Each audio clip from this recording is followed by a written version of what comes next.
Isang mapagpalang umaga po sa ating lahat. Muli ako si Mieta Sebastian and welcome to our daily devotion with Pastor Russell Ocampo. And today our devotion talks about the Spirit sanctifies the believers. And our scripture is all about 2 Thessalonians chapter 2 verse 13. So NI version, but we ought always to thank God for you, brothers and sisters loved by the Lord, because God chose you as first fruit to be saved through the sanctifying work of the Spirit and through belief in the truth.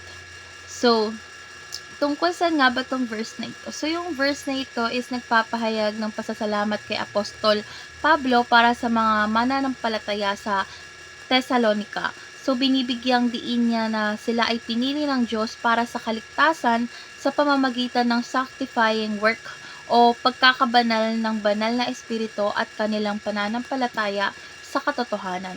So, ipinapakita ng talata na ang banal na espiritu ang siyang gumagawa sa ating mga puso upang tayo'y maging tulad ni Kristo at mamuhay sa katotohanan ng Ebanghelyo.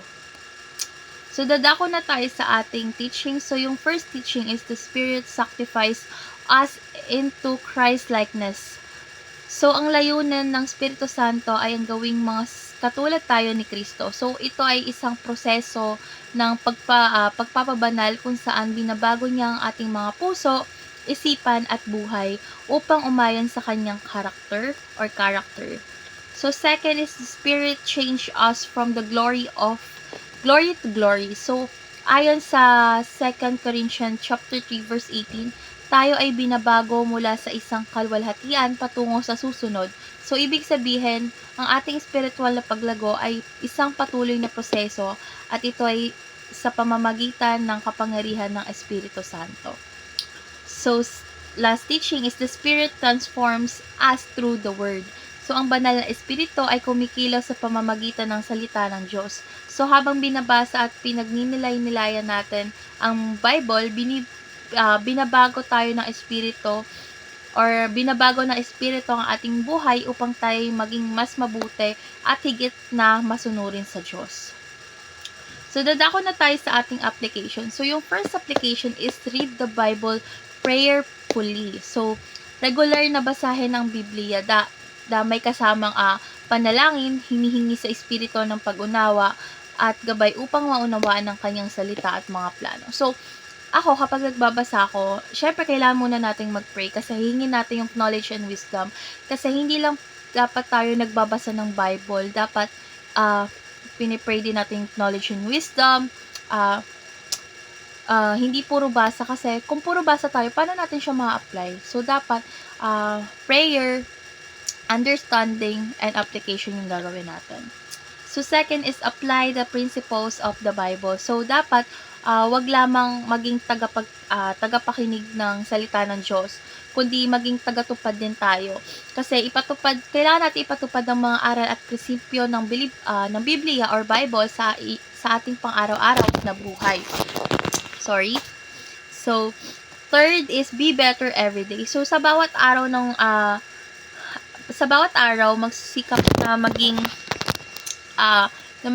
mas mabuti at mas malapit tayo kay Kristo sa lahat ng aspeto ng ating buhay at patuloy na tumagon sa pagbabago at pagpapakabanal ng Espiritu Santo. So, ladako na tayo sa ating last part, and our last part is discussion part, and our discussion tackles about what areas of life do we need to change or improve right now. Para sa akin, dapat nating suriin ang iba't ibang aspeto ng ating buhay. Kung saan maaaring kailangan nating magbago ayon sa kalooban ng Diyos, maaaring kabilang dito ang ating relasyon sa Diyos, sa pamilya, sa ating kapwa at sa ating sarili. So, kailangan nating pagtuunan ng pansin ang ating espiritual na disiplina tulad ng masusing pagbabasa ng Biblia at mas taimtim na panalangin. So, maaari ding kailanganin nating baguhin ang ating ugali tulad ng pagtugon sa galit, kapatawaran, o pagpapakumbaba sa harap ng mga pagsubok. Siyempre, Maaari ding, may mga aspeto sa ating buhay tulad ng ating mga desisyon, ugali sa trabaho o pakikitungo sa ibang tao na kung saan kailangan nating ipakita ang mas malaking pagiging makadiyos at pagpapakita ng mga bunga ng espiritu. Ang mga proseso ng pagpapakabanal ay walang katapusan hangga't hindi tayo ganap na nagbabago sa larawan ng ating mahal na Kristo or ni Jesus Christ. Kaya't patuloy dapat ang ating pagnanais na mag-improve sa bawat araw at bawat aspeto ng ating buhay.